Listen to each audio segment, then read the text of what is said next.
Well, welcome to another edition of Cooking with Mama Kahn. Today is Thursday, March 2nd, so happy second day of March.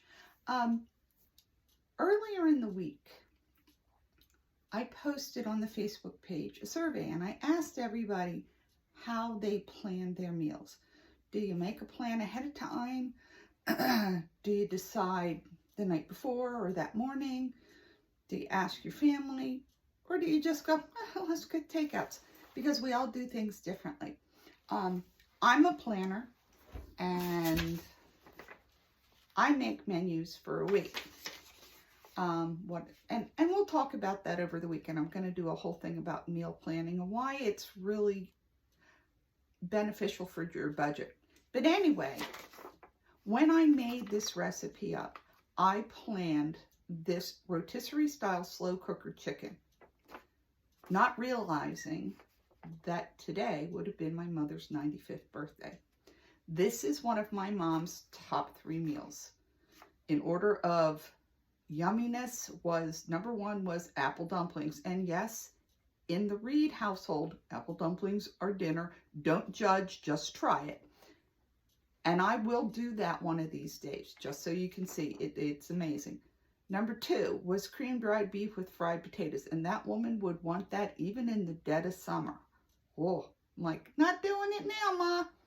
And number 3 was this rotisserie style slow cooker chicken.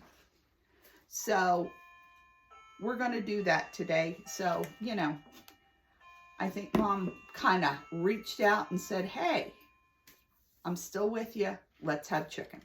So what we're going to do is I have my chicken here and it's just a rotisserie style chicken. You want to take the giblets out. Sorry, Mom, nobody's here that's going to eat giblets, so they're gone. Pat it dry with paper towels. After you get done doing that, you want to wash your hands so you don't cross-contaminate everything else, okay? And when I get done, I have a polyurethane cutting board that this is on. This will go in the dishwasher, so make sure that, you know, we don't cross-contaminate. Now we're going to make our seasoning. So what we have here is 1 tablespoon of flour. I'm going to put that in there. And we have 2 teaspoons of paprika. Now this paprika came all the way from Morocco. Friends went over there and they brought that back for me. What good friends. I have 2 teaspoons of onion powder. I have 2 teaspoons of Italian seasoning. Whoop. I have 1/2 teaspoon of garlic powder, 1/2 teaspoon of my Tastefully Simple seasoned salt, and a teaspoon, or seasoned pepper, and a teaspoon of the seasoned salt. You can just use regular salt and pepper. I like my Tastefully Simple. And as far as where do I get my seasonings, let me tell you what, there is a store in Peddler's Village that sells seasonings. Unbelievable. That's where I got the smoked salt. Place is great. Seasonings are very, very fresh. You don't want to buy a whole lot because they lose their oomph when they sit around too much. Okay, so what I'm going to do is I'm just going to take my little, this is my favorite whisk, got it from Pampered Chef, use it all the time. But we're going to whisk this all together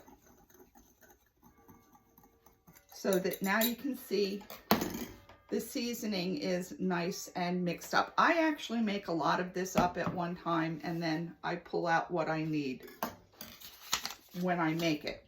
Okay, so now what we're going to do is we're going to slide Mr. Chicken over here. And I'm going to start with the breast side because I always cook the chicken breast side down. So we're going to rub the chicken with the rub. Sometimes I do this right in the crock pot bowl because I don't want to lose any of the yummy goodness that is this seasoning. So we want to cover our chicken, because this is what's going to give us that good rotisserie flavor.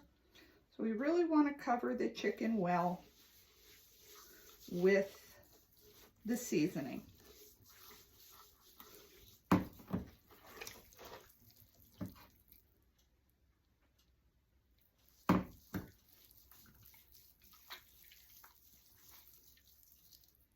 You know, this is definitely not a show for vegetarians, I'm sorry. But I even put some of the seasoning inside the cavity. Okay, so we rub that in really good.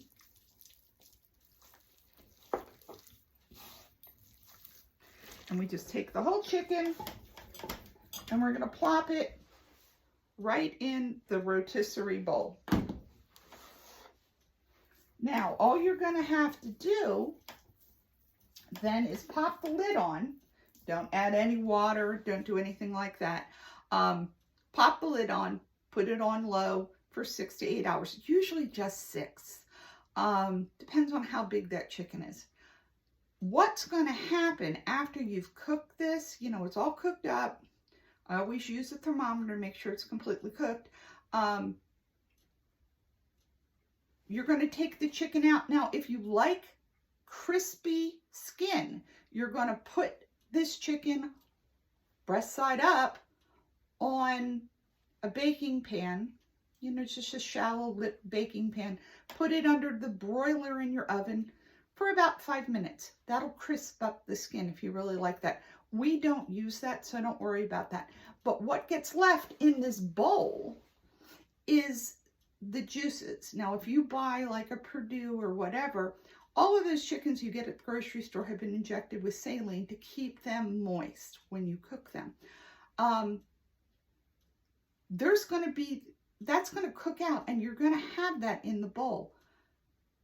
I drain the fat off of that, and I thicken it up for gravy. And all that is making a slurry with either cornstarch and water or flour and water, depending on whether you want your gravy to sort of be opaque or if you want it to be clear. If you want it clear, you want cornstarch. If opaque is good, you use flour.